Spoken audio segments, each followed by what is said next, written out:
Thanks for coming to this presentation. I'm a bit of a stickler when it comes to starting on time. So for those who had to wait, I hope you took the opportunity to take a picture of the webinar that Eduardo, the project leader, is going to be giving in about 20 days. That one's going to be pretty good, and it's going to be a bit more extensive than this one. So this presentation is going to talk about the history, like where we come from, where we are right now, and where we're going.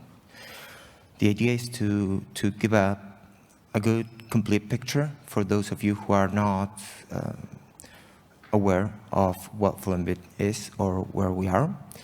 And for those who are and are looking forward to version 4.0, which we released on Monday, I'm going to talk a little bit about the new features that we have just introduced and the ones that we would like to introduce in the near future and the long term.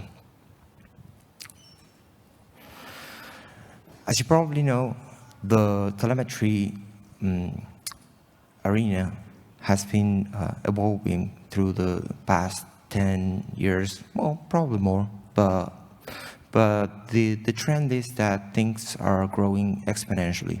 We're generating more and more data and more types of data. A mere 10 years ago, we were basically just moving logs around, and nowadays we are doing everything from logs to traces to profiles. So things are only going to grow and get even more hectic, which means that we need to be extra on top of things to be able to exploit that data and not just spend money storing stuff that we don't care. I think that we all can see how the picture that we get in our heads, like the joke about the spherical cow in the vacuum chamber. You know, we think about logs, we think about metrics and traces maybe, and we have this picture where we are going to analyze the data, we are going to extract value from it, and we are going to be happy. However, reality is not a vacuum chamber. I guess that's good. But the problem is that things are usually very chaotic, and they are growing even more chaotic each day. So we get the logs, we get the metrics, we get the traces. Everyone has a different standard. Some of them have their own standards. Some of them come from like the olden days. And we need to make sense of that to be able to extract value. Otherwise, it just doesn't make any reason. And I think I'm not the only one who probably feels overwhelmed when faces this situation. It's like, what am I supposed to do with this, right? So we kind of look the other way and let it pile up. The problem is that we are still paying for it, right? And part of the solution to this is actually making sense of some of this information or processing it in the way, right? We want to consume the information in a way that makes sense. We want to process it so we're not sending everything everywhere. And we want to do it at a lower cost because we are not, that's not what we want to pay for, which is why Fluent Bit is important. That's what we're trying to do. We're trying to have this system that you can use that does not induce a substantial cost when it comes to the processing, right? So, as I said before, we come from a very fragmented land, I'd say. Back in the day when we only had just a few collectors, when we were talking about logs, all of that or most of that was vendored. So it was kind of hard to get something that would do what you want the way you want. And that's where Fluent Bit comes from. The idea of Fluent Bit is to have a a system that's vendor agnostic, that can get everything you want in everywhere or to everywhere you want it.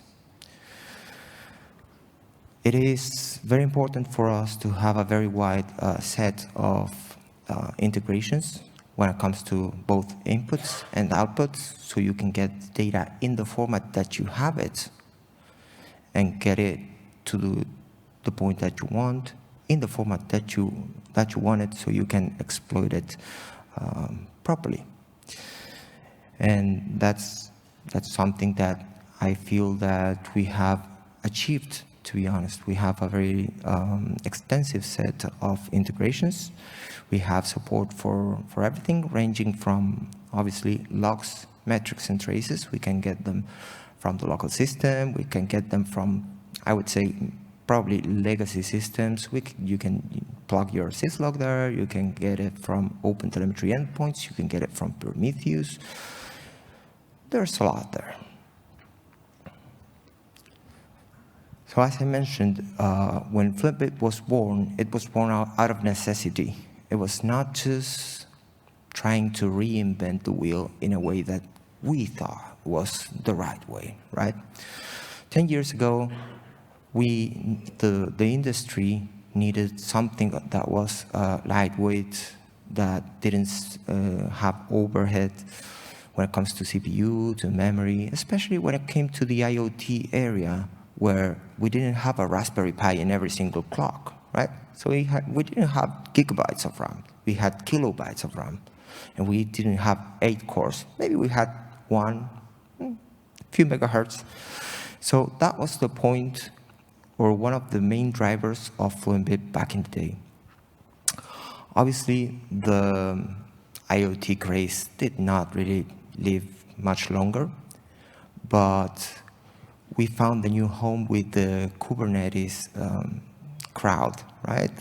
In Kubernetes, even though you may have some resources to spare, you still want something that will not raise your bill.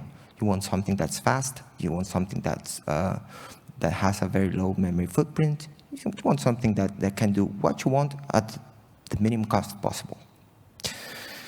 And that's what we try to do with Fluent Bit. And we try to do it in a way that does not lock you into any vendors or any platforms. That's, to me, as a maintainer, that's one of the main objectives, to cater to the community. We want you to be able to use Fluent Bit in any of the ecosystems that you have. We want you to be able to integrate with any of the other projects that exist. I am of the opinion that every project has its value and its place, and I like to play along with them. I don't think it's about,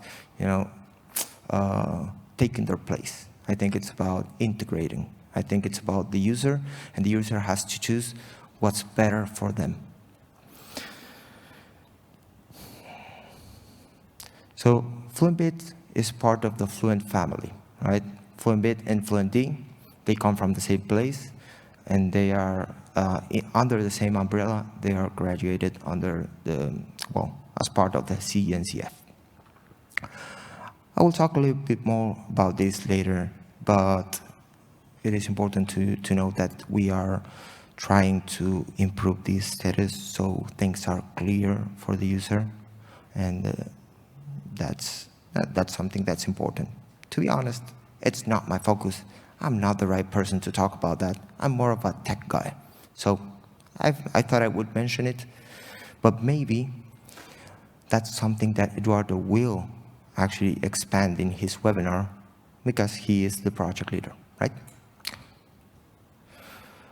So going back to Fluent Bit, we have these very wide arrangement of integrations. You can use syslog, you can do local files, you can do Kubernetes. Like, for example, I think one of the main use case for the Kubernetes crowd is setting up Fluent Bit as a pod or as a sidecar and taking the logs from their load and shipping that somewhere, right? but we also have the Kubernetes events plugin, which can allow you to get some more insight on your Kubernetes cluster. And we also have the Kubernetes filter, which allows you to enrich those logs that you are capturing with information about your cluster, about your services, namespace, and all of that.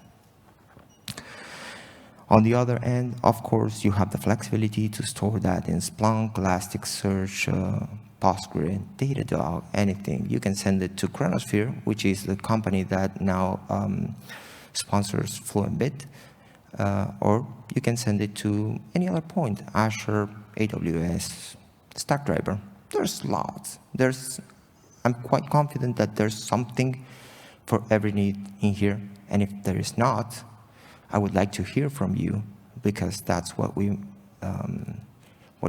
think is most important to gather to the community. I want to hear from you so we can improve and extend our selection. As I was saying, Fluent Bit can run in a different arrangement, or a wide variety of arrangements, right? So in this case, we have Fluent Bit running in either bare metal, a container, or a virtual machine. We have packages for the operating systems. We have containers. And we even have a FreeBSD port, which is not Linux, but it's interesting, right? It surprised me when I saw it. So we have Windows installers as well. So you do you. So we have a very interesting and flexible routing system in Fluent Bit. I think it's one of the very strong points in Fluent Bit.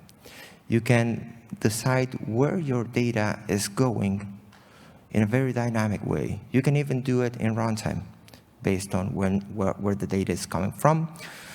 And I think that's one of the very strong suits of Fluent Bit.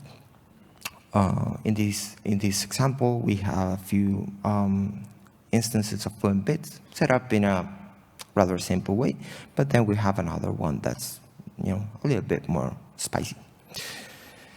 And in the same way, we can run Fluent Bit as a aggregator, I would say. You can run Fluent Bit. You do not have to collect logs, metrics, or traces locally. You can also receive them from other systems. You can receive them from other Fluent Bit instances, or you can receive them from any OTel-compatible producers, or even a Prometheus endpoint. Maybe you have an application that has a Prometheus endpoint that you need to scrape, or an application that produces OpenTelemetry traces, or even a legacy Fluentd system that you cannot replace, right? So you can use Fluent Bit to get all of that information in a central place where you can process it in a very agnostic place. It doesn't matter where your metrics are coming from. Once they are in Fluent Bit, they are all the same. You can do all of the same processing for metrics that come from Prometheus, metrics that come from OpenTelemetry, or even metrics that you have converted yourself using the logs2metrics plugin, which I think it's very cool. The log2metrics plugin is a plugin that you can use to convert metrics that are presented in a textual format to a proper metrics context that you can act on and deliver to the right place. Right? That's interesting. I don't know how many of you are familiar with tools like IOstat, but that's something that I would see as one of the use cases for this.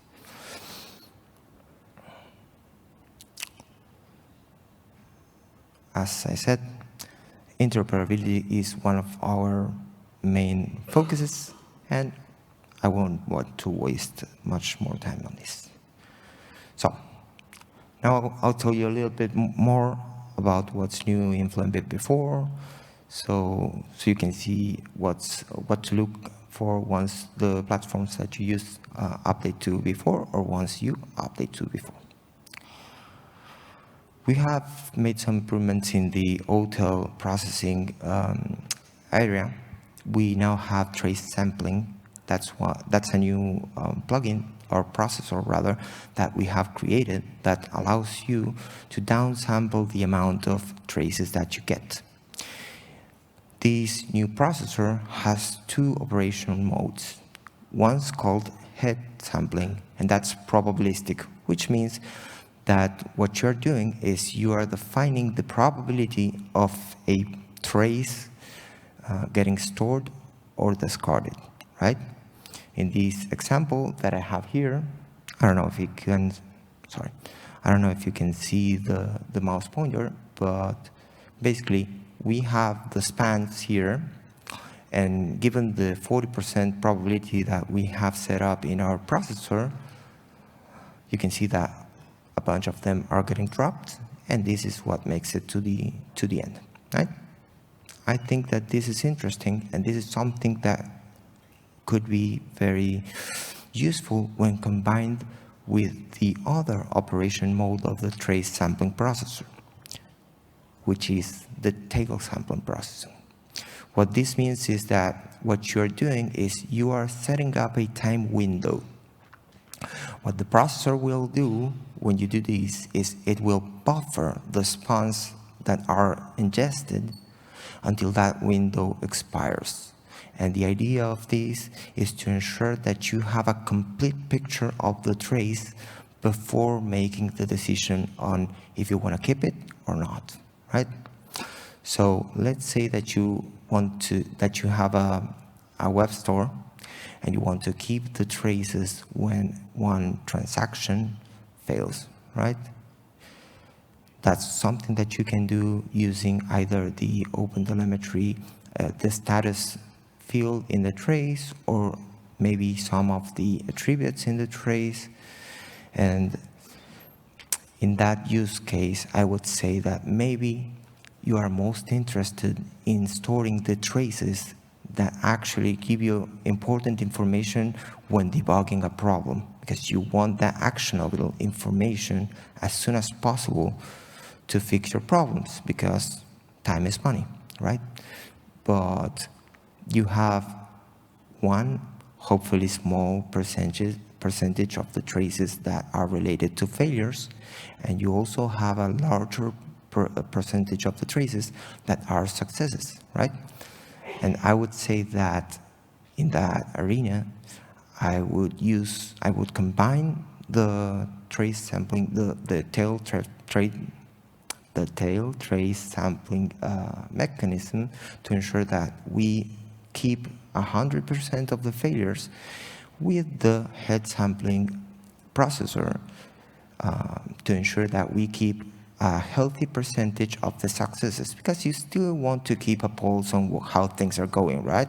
But you don't want to store all of the successes, because storing those costs money.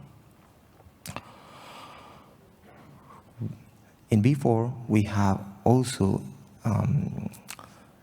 added a new feature to processors, which is called conditional processing.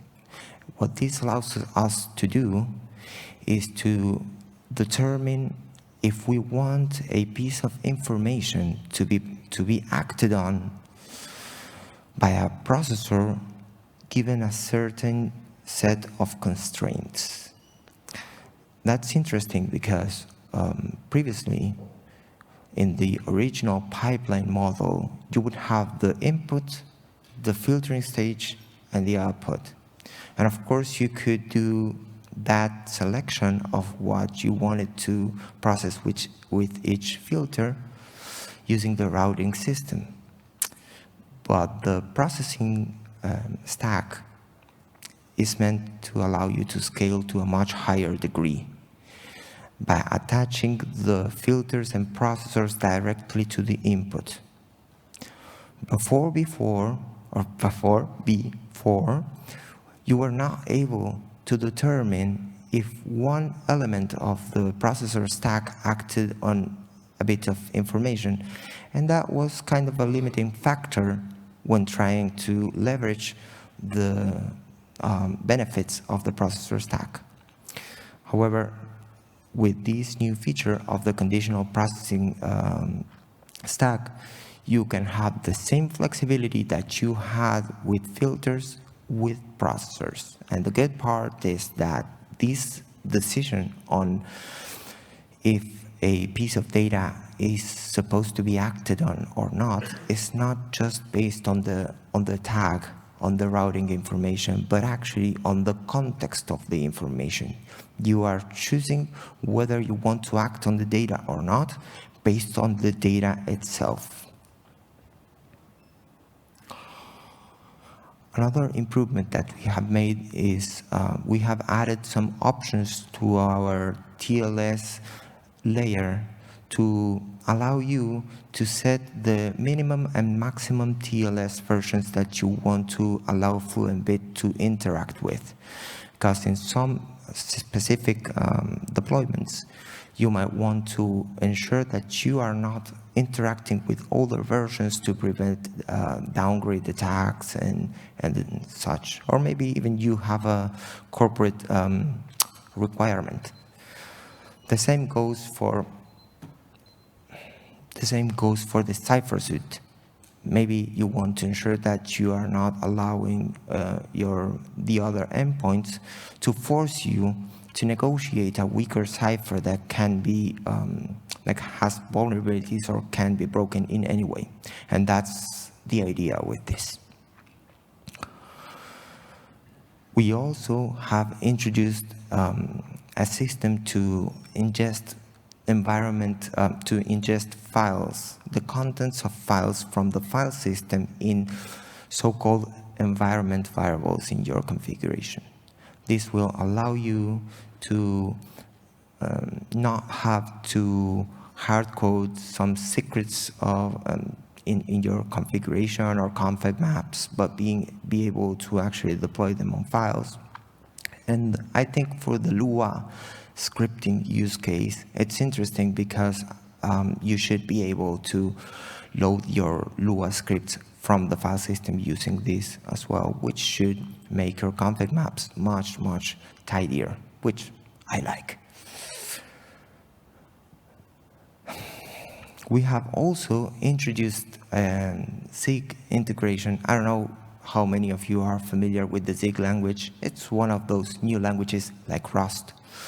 But I think Rust is much more focused on the security aspect. Zig is more of a lower level system, and it's focused on performance as well as security, but more on performance itself. At the moment, we only support Zig for output plugins, but it's part of our roadmap to extend that to both input plugins, processors, and filters. Oh, and custom plugins. But I will speak about that in a second.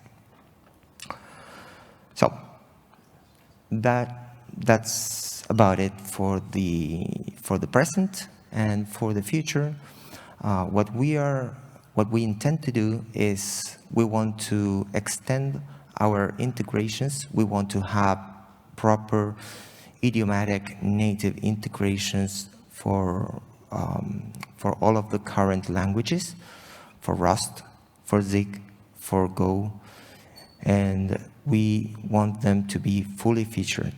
We want you to be able to write your plugins using any of these languages in an idiomatic way, and we want you to be able to write inputs, processors, filters, outputs, and custom plugins. And I would like to make a note on this because some of you may not know what custom plugins are. Those are plugins that are not exactly meant to manipulate the data in the pipeline. Those are plugins that are meant to do other things like fleet management or maybe TLS certificate management. I would like to just tell you about something that I think is really cool, and I would really love if someone from the community got involved and created a plugin like this, like for example, to improve the way in which TLS certificates are handled. Like there's, I'm sure that you're aware that there's another project in the CNCF called Cert Manager. And if I'm correct, one of the trends in the scene is to have lower-longed, shorter-lived certificates So I would love to see a feature in Fluent Bit to integrate it with Cert Manager to get short-lived certificates on each deployment rather than having to deploy the certificates as part of the config map. So that's one of the things, and we also want to introduce the possibility to have parallel pipelines in a single Fluent Bit installation. But I think that if you attend the webinar that Eduardo is going to give on the 24th, you will get a much better picture of the future than I can paint here. So with that said, if you have any questions, I would love to address them, and we're done.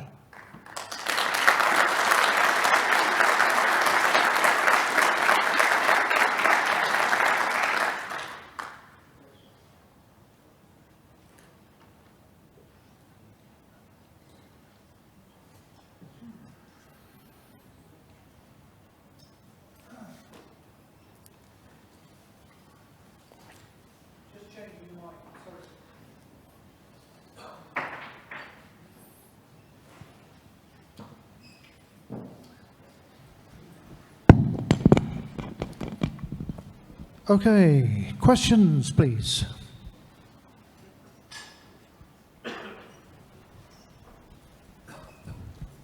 Make them easy, please. Hi, thank you. So you talked about having a lot of noise and not necessarily wanting to ship and keep all of it. In what aspect do you think Fluent Bit can help with that? Could you please speak a little bit louder? Louder? Yeah, please. Okay, I was trying not to speak too loud. In what ways will you help me not ship and keep a lot of redundant data with Fluent Bit? Or do you think it will in the future? No. Well, one way would be with this new field processor for traces. You would use it to discard the data that you do not need, right? The conditional sampling? Yes, the conditional sampling. And when it comes to logs, you can, there are many filters for the actual logs. You can discard parts of the logs. You can modify them. You can ensure that you are not shipping any PII with them. And in fact, I would combine the conditional processing system with the content modifier processor to do that. That would be one of the ways. There's plenty of ways to discard what you know that you do not need. And you have also you have metrics in Fluent Bit. As part of the system, we have metrics. Maybe that can help you define. Okay. Can I have variables in the conditions? For example, count to 100 and then stop shipping something like that, like thresholds? I think you can, but I'd like to know more about that use case. So maybe you can join the Fluent Slack server, and we can have a conversation about that. Because if that's not possible at the moment, I would like to know so we can implement it. Thank you. It sounds useful.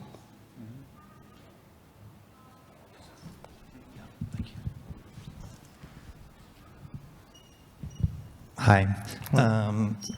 So with the, I guess, new features in Fluent Bit v4, does that make Fluent D a bit more redundant, or? I think it's not about the new features in v4. I think it's, and I always preface my answer to this question with a honest disclaimer.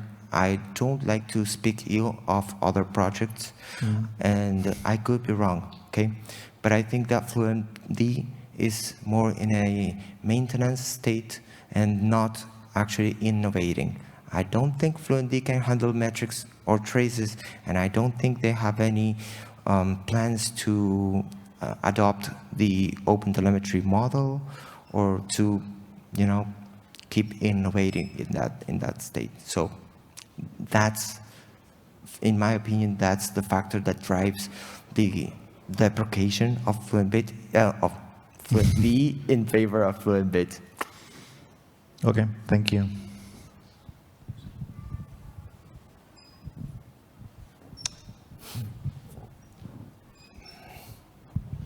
Hi. Correct me if I'm wrong, but considering the new processing capabilities for logs, would you say that the custom Lua scripts are now discouraged, so to speak, because some of those operations you could have done already using those, right? I think that there's a place and a time for everything. Lua scripts are something that you can add to your configuration with minimal overhead. It won't take you long. All you have to do is write the Lua script and put it into your configuration. If you want to write a custom or a plugin, regardless of if it's a processor, a filter, an input, or an output, you will have to write that in the appropriate language, and you will have to build that. And I'm not saying it's a very long project, but it's going to take you longer than just writing your Lua script to the configuration file. And in my opinion, those Lua scripts are not really a problem because those are JIT compiled, so they are fairly fast. If I were to do that, maybe I would start with the Lua script, and then I would take the time to write a proper plugin to do that, because yes, of course, it's going to be faster. I don't know if, I think I didn't mention this specifically, but at the moment we have a few integrations, right? You can write your plugins using C, which probably no one wants. You can write your plugins using Go. You can write your plugins using anything that builds to WASM, which means Rust, for example, and you can build your plugins using Zig. So, and scripts, of course, Lua. I swear I didn't silence you. Wasn't me.